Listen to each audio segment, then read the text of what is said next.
So yeah, I've tried to do this video a few times over the weekend about the genocide that we literally have been watching for 75 years under the approval of the UK government and USA government, often because at the time in 1948 and throughout to the present time, it's mainly been conservatives that have very aligned themselves with the Israeli government, the Israeli opposition, the Israeli military. Now in America and the UK, I believe, both have been to Israel before to be taught certain things. We definitely know the American police have been taught the knee and the foot on your neck and skull. Make sure it gets on the neck and the skull. And so we know that they're taught like that. So we know they have a strong relationship. I've been trying to do a few videos over the weekend because, as I said, after World War II and just before World War II was properly finishing, the Palestinian people welcomed in some Jewish people that were being slaughtered by the Nazis along with Italy and Japan. Now the whole world got involved almost at one point of a way or another.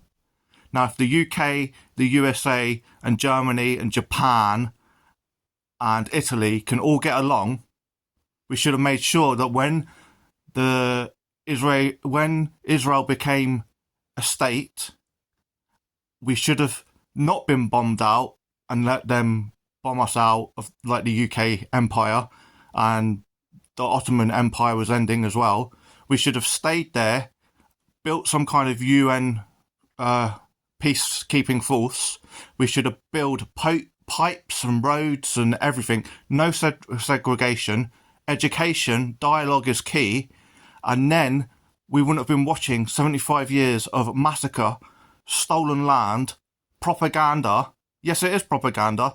If you look into who made Hamas, you'll kind of find out. Now, of course, it's been backed up by propaganda, especially the UK conservative media and the USA media, because it's like Rupert Murdoch types and Daily Mail. Well, they already hated Jews. You've had a Boris Johnson, a Prime Minister, has been anti-Semitic throughout his life on record, let alone what he said behind the door. Michael Gove has also been called anti-Semitic and saying that the Jews rule the world and all of this in the media. Well, some of the biggest media tycoon empire owners in the UK, Australia and the USA are white men like Rupert Murdoch who are not Jewish at all. And then you've got Elon Musk that owns Twitter. Now, again, a white man from South Africa with Canadian links. So I don't know who owns the Daily Mail. I could go and look into it, but it's not the point. The point is, any propaganda that has come from a combination of people. But mainly our media's been good at propaganda for years. Nosy Murdoch has been sticking his nose in Australian, UK and USA politics for 30 to 60 years. And that has also happened under other political parties in the UK, such as the Labour Party, with Tony Blair and Gordon Brown. So do not think that the Palestine genocide is just new and it just popped out of nowhere. It's been here for 75 years. And we've allowed, from guilt, from ancestral guilt, from the West and Europe and the world, saying we'll never, ever, ever let the Jewish people be slaughtered again. We'll never let them be taken out of their beds and put on concentration camp trains. We're never going to let that happen. And that's why we've given them a state. But why we gave them a state, for 75 years, we couldn't question them. Because you, and us, anti-Semitic. Don't tell me I'm fucking anti-Semitic. One thing I am not is a bigot in any shape, form or way.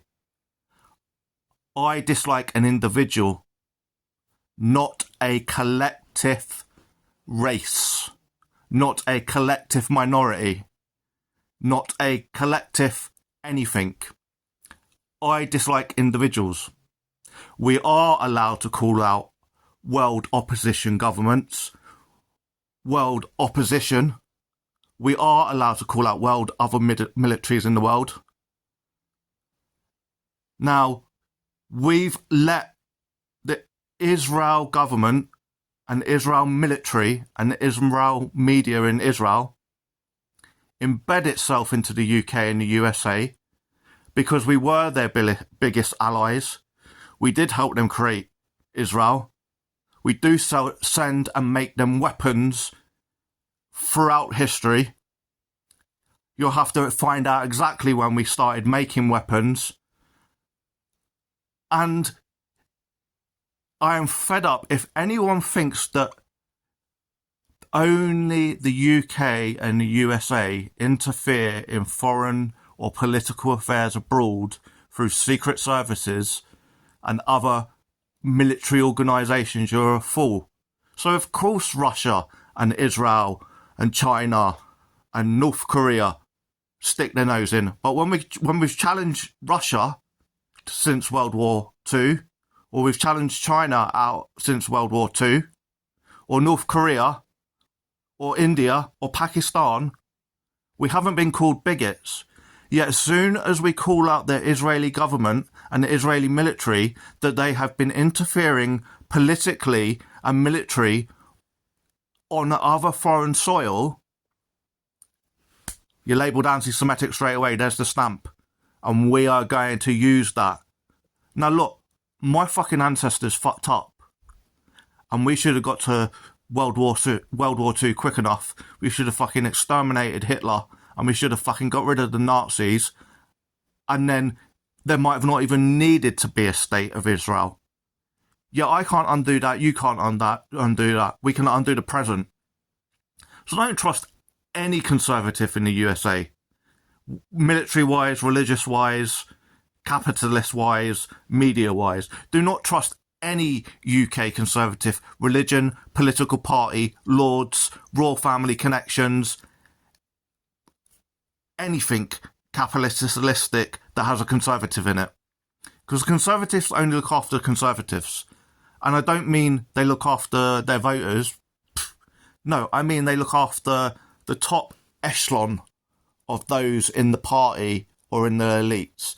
So that would be, if you're not sure what the top echelon is in a political party, that would be someone like Margaret Thatcher, John Major, Theresa May, David Cameron, Jacob Rees-Mogg, Rishi Sunak, Boris Johnson, Michael Gove, Dominic Cummings, and then like in America it would be Trump family, Mayor Giuliani, and I don't know enough of the Americans, but they would be quite well up established and they'd already be quite rich and corrupt. So Ted Cruz, actually, that's another American, he'd be up there.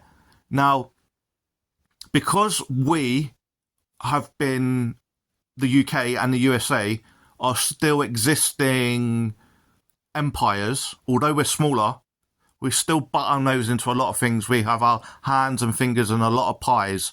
And we can't tell the public from a governmental standpoint or an opposition standpoint, for security sometimes, how many places we've got fingers in pies and how much we're manipulating. And so the rest of the West and the world and Europe that has a conservative following go, well, if our English friends over there and our USA friends are supporting Israel, I just guess we have to continue watching on silently while they kill millions and thousands of children and women and, you know, Palestinians. Let's just watch, you know, let's just watch them steal more land, and then go, hi, conservative Americans, come and get a free job, come and get free healthcare, and come and occupy this house. This house is centuries years old. Look at it, it's lovely. It's got an olive garden in the back of it. And when we question the Israeli government or the Israeli opposition or the Israeli military, because they have embedded themselves, especially in the conservative part of the UK and the USA, but they are in Labour, they are in other oppositions. If you go against Israel, you go against all Jews. Israel doesn't speak for all Jews, and Britain doesn't speak for all British. We do not want this Palestinian genocide.